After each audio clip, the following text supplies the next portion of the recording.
Which came first, Christian Zionism or Jewish Zionism?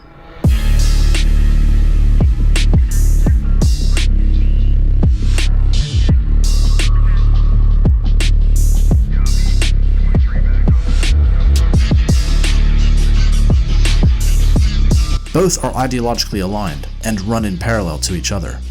They are both messianic, centered on eschatology, and the fulfillment of their interpretation of scriptures and the end times. However, there are some notable differences. Albeit the end goals are effectively the same, they only differ in how they view the end times. For the Christian Zionist, it's all about the return of the Messiah, also known as Jesus Christ. They believe Jesus will return to Jerusalem and rule over the entire world from the third temple, ushering in a golden millennial kingdom on earth, binding the devil, ending all wars, all suffering, and all evil, after which the devil will be released to deceive the world once again, resulting in a third coming of Christ, some 1,000 years later. This is known as premillennialism. Now it's important to note that these Christians I just described do not share the same eschatology or understanding of the end times as true original Christianity does. The Orthodox Church, as well as the Roman Catholic and most traditional Reformed Protestant churches, are all post-millennialists. That is, they teach that the millennial rule of Christ has already taken place in the first millennium AD.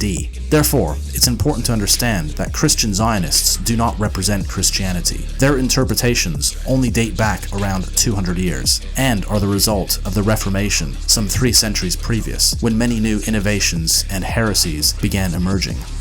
The Jewish Zionists are also waiting for their Messiah. However, for them it is a first-time arrival as opposed to a return. They do not believe in Jesus, thus their Messiah is not the same as the premillennial Christians.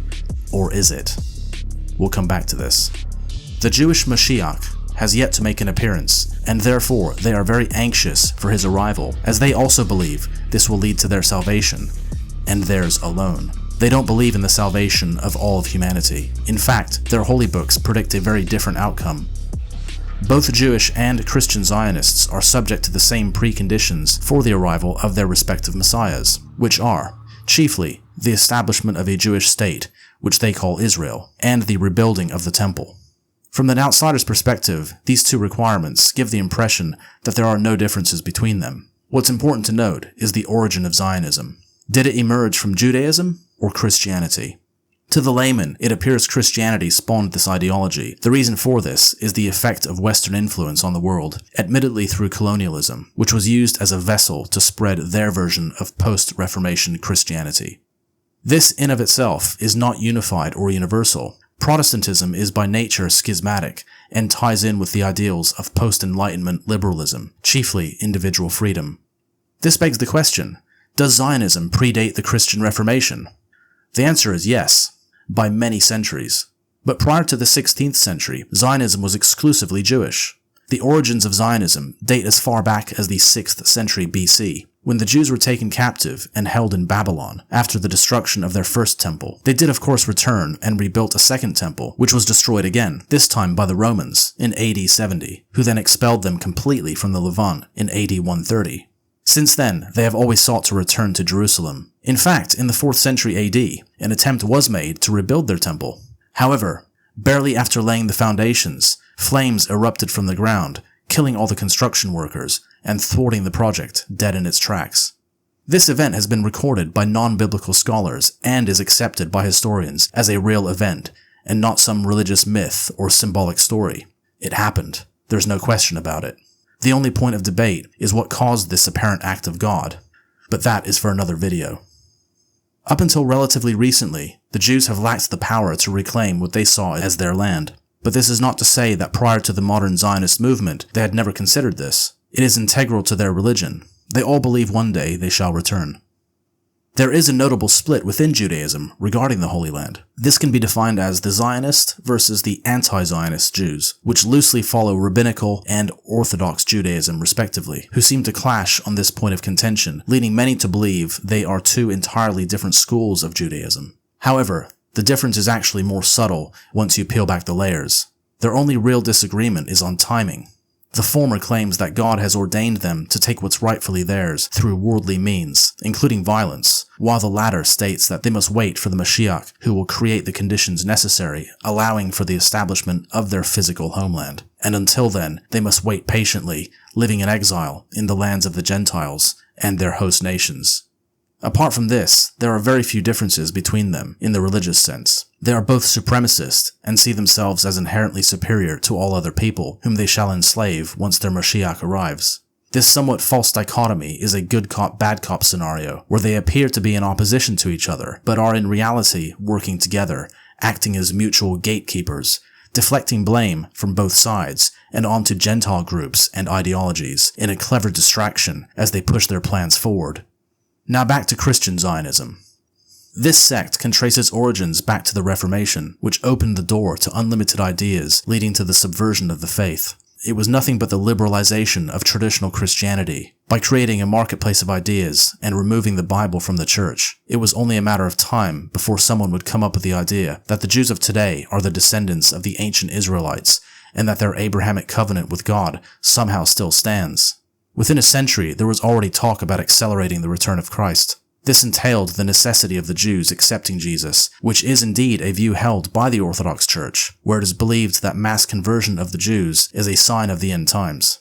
However, these new Christians, in their revised belief that man was effectively on his own in this world, and where God had left him to fend for himself, decided that he must use his own actions to facilitate events, including the supernatural. Thus, this innovative idea that man can manipulate events on earth through his own volition to create what he thinks are the conditions needed to bring about the return of Christ, that is, forcing the hand of God. This is nothing but a form of escapism, a perversion of Christianity, and pagan by nature. This is absolutely not endorsed by the Orthodox Church, which has never supported any notion of the establishment of a Jewish homeland. Prior to Christian Zionism, these heretics initially sought to bring the Jews back to lands they had been expelled from, such as England, as they needed to be present in order to convert to Christianity. Who benefits from Zionism? Can Christians make Aliyah and claim free land or a free house in occupied Palestine? Can Christians claim Israeli citizenship? And more broadly speaking, can white Europeans settle in Israel? Who are the pilots dropping bombs on Gaza? Who are the soldiers filling the ranks of the IDF? And who are the tank crews firing shells at Palestinian hospitals? Do Christian Zionists actually follow Christ? Is it really Jesus who will sit on the throne inside the third temple? The answer is absolutely not. That, my dear listeners, is the Antichrist.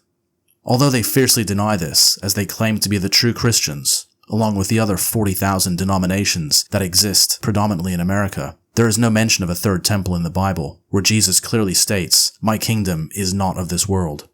Thus, the Christian Zionist Messiah is the same as the Jewish Mashiach.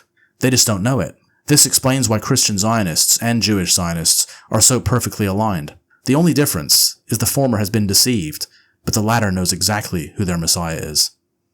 So-called Christian Zionists and Western Christianity is this Judeo-Christianity we keep hearing about.